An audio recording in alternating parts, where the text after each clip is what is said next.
A very good day to all. I'm Dr. Rizwana Begum, and in this session, I would like to discuss the concept of diagrammatic and graphical representation and in more detail with regard to the types of diagrams. In the previous sessions, we have seen different types of diagrams, and some of them we have already learned. And in this session, we'd like to look into multiple bar diagram. These diagrams are used in a situation where two or more related categories are to be compared simultaneously.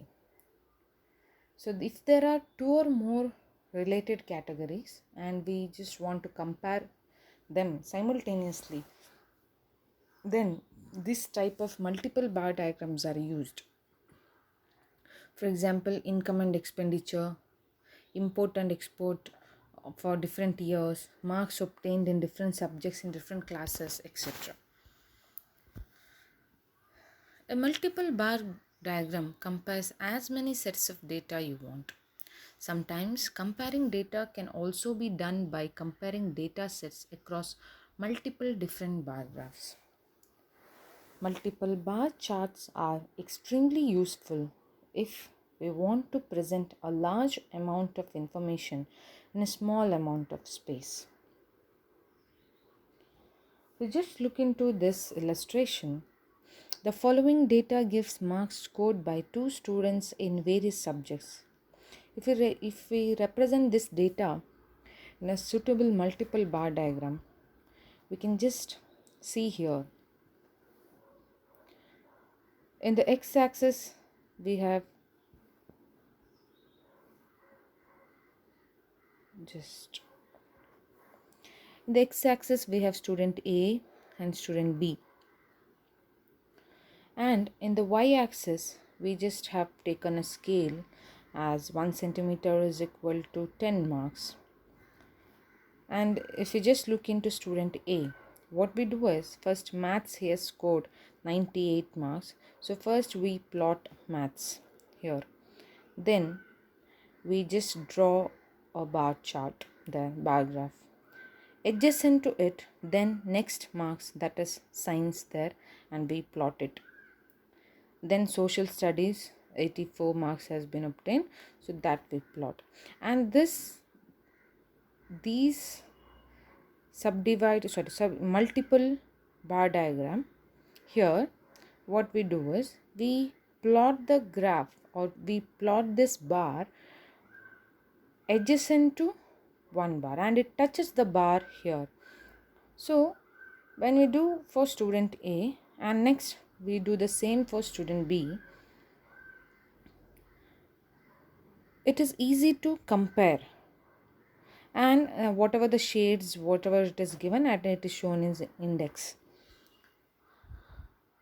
So it is easy to compare the data, and this multiple data or multiple bar is easy to understand. Next, we just look into pie diagram. Pie diagram is a circular diagram. It may be used in a place of bar diagrams. It consists of one or more circles which are divided into number of sectors. A pie chart consists of a circle in which the radius divide the area into sectors. Further, these sectors are proportional to the values of the component items under investigation. Also, the whole circle represents the entire data under the investigation. What are the steps to draw a pie chart? Express the different components of the given data in percentage of the whole.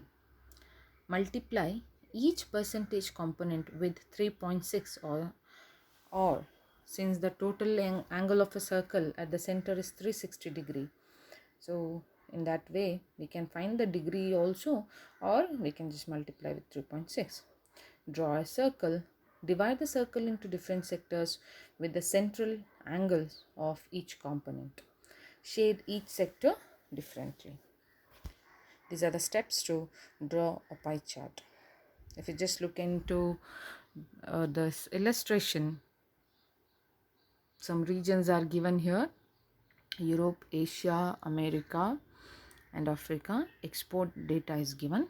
So what we do is, first we do total exports. We just add the total. So here it came to 1,03,843 crores. And what we do is, we just want the angle. That's why we multiply each of them, each region, like Europe, each of them, the exports of Europe, like 32,699 into 360, that is 360 degree, divided by total. So we get this each angle there for each of the region. Here if you just look into it, Europe has 113 degree, and we got 147 degree for Asia, 82 degree for America, 18 degree for Africa.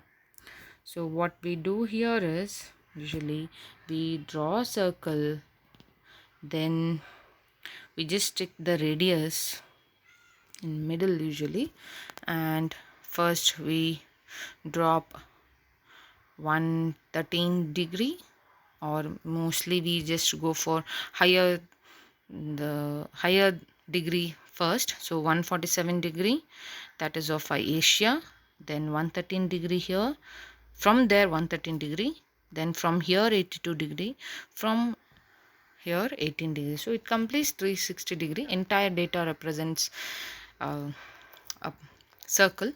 Then these are the components. Here. So this is the index: Asia, America, Africa, and Europe, which has been represented with different shades. Next type of diagram is rectangle diagram. Rectangle diagram is a type of two-dimensional diagram. Two-dimensional diagrams are also known as surface diagrams or area diagrams, as distinguished from one-dimensional diagrams in which only the length of the bar is taken into account. In two-dimensional diagrams, the length as well as the width of the bars is considered. This rectangle form is quite popular, since the area of rectangle is equal to product of its length and width. While constructing such diagram, both length and width should be considered. When two set of figures are to be represented by rectangles, either of two methods may be adopted. We may represent the figures as they are given, or may convert them into percentage and then subdivide length into various components. So you can take it as it is, as the figure is given, or we can convert into percentage.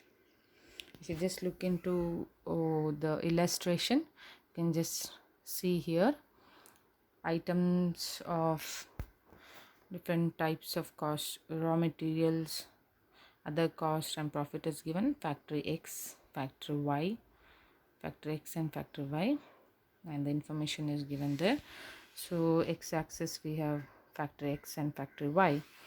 It's just we have put 600 units and 800 units. There is no scale involved there, like 200 or 300, something like that we have not taken there.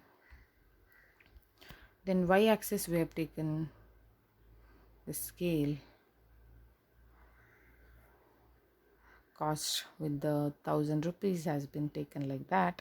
Then here in the X axis we erect a rectangle diagram here. So we've just divided the cost of raw materials as 12,000, other cost as 9,600, and profit as 2,400, and it's been plotted here itself. So same with the factory Y.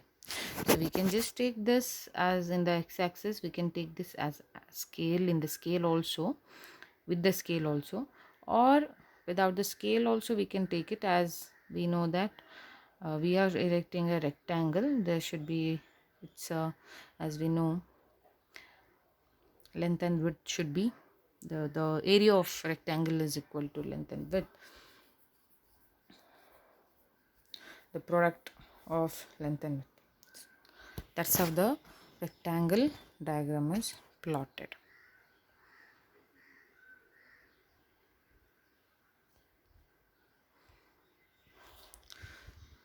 To sum up, if the data is classified by attributes and if two or more characters or groups are to be compared within each attribute, we use multiple bar diagrams.